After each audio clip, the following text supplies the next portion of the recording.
પોતાનો વિચાર ના કર્યો, બીજાનો વિચાર કર્યો કે મને તું જે કઈ શક્તિ આપી છે એ શક્તિનો ઉપયોગ માનવના કલ્યાણ માટે કરું. મારે કશું જોઈતું નથી, પણ માનવના કલ્યાણ માટે મારી તે જે આપેલી શક્તિનો જગતના કલ્યાણ માટે ઉપયોગ કરું. આને નિસ્વાર્થ ભાવની સેવા કહેવાય. જગત શું કરે? મને શું મળશે, મને શું મળશે, હું જઈશ તો શું મળશે, એક આવી સેવા છે. હસ્તિનાપુરમાં બધી અમુક ટોપ લેવલની જ વાતો કરી, મારો સમય પૂરું કરી નાખી. હસ્તિનાપુર આજનું દિલ્હી, અને વર્ષો પહેલા કૃષ્ણ વખતે કૃષ્ણ ભગવાન જન્મ્યા ત્યારે પાંડવો થઈ ગયા. અને પાંડવોના સમયમાં એક રાજાના ધૃતરાષ્ટ્રના 100 દીકરા હતા. એકનો ને 2 મિનિટે 100 દીકરા.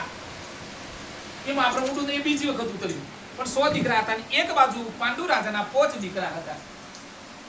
પાંડુ રાજા સંસ્કારી હતા એટલે એમના દીકરાને સારા સંસ્કાર આપ્યા. માતા પિતાએ સારા સંસ્કાર આપ્યા, ભક્તિ વાળા, વિવેક વાળા. કેમ બોલવું, કેમ ચાલવું, કેમ ખાવું, કેમ પીવું, એવા સારા સંસ્કાર આપ્યા. અને એ કેવા હતા પાંડુ રાજા? પરમારથ વાળા હતા. એટલે એમના છોકરા પરમારથ માટે આગળ વધ્યા. અને ધૃતરાષ્ટ્રનો અર્થ થાય છે ધૂત એટલે જુગાર, ધૂત એટલે જુગાર. ઘરમાં પોલિટિક્સ, ફળિયામાં પોલિટિક્સ, પોલિટિક્સ એટલે રાજનીતિ. ખોટું કરવું, અભિબોલા અભિફક, અભિબોલા અભિફક. ધૃતરાષ્ટ્ર ફરી જાય, વાતમાં ફરી જાય, ચોઘડિયું બદલાઈ જોઈ. ધૃતરાષ્ટ્ર એવો એને 100 દીકરા હતા, પણ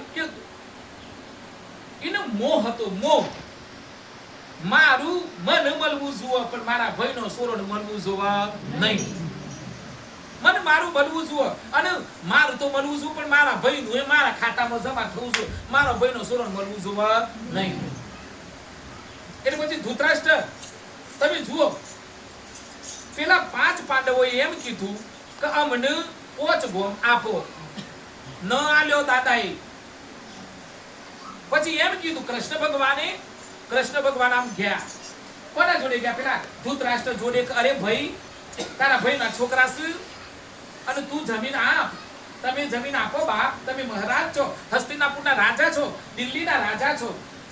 તમારા ભાઈના છોકરા છે, એમને ખરેખર તો એમનું છે, પણ ભલે તમે ભોગવો, બે ભાઈ હરખું ભોગવો. પણ પાટો બાંધેલો હતો, માયાનો પાટો. મારું મારું મારું. જ્યારે તમને મારું મારું મારું થાય ને તો સમજવાનું કે તમારે 84 લાખમાં જવું પડે, જવું પડે, જવું પડે. હું કારું સમજુ. અને જેને એમ થયું મારું મારું કર્યો, તમને અંદર એમ થાય કે મારું મારા સોરાનું હું થયું, મારા સોરીનું હું થયું, આ બધું મારું મારું થયું ને તો સમજવાનું કે તમારી ભક્તિ ખલા ચીરો. પણ એમ ન થાય. પણ તમને એમ થાય કે અરે મારા બુંદના સોરણ હું થયું, મારા ભાઈનો સોરણ હું થયું, પેલા ફળિયામાં પેલા મગજભાઈનો સોરણ હું થયું, એ ચિંતા થાય. એ ચિંતા થાય તો તમારા ભગવાનનું દિલ સ, ભગવાનની ભક્તિ સ.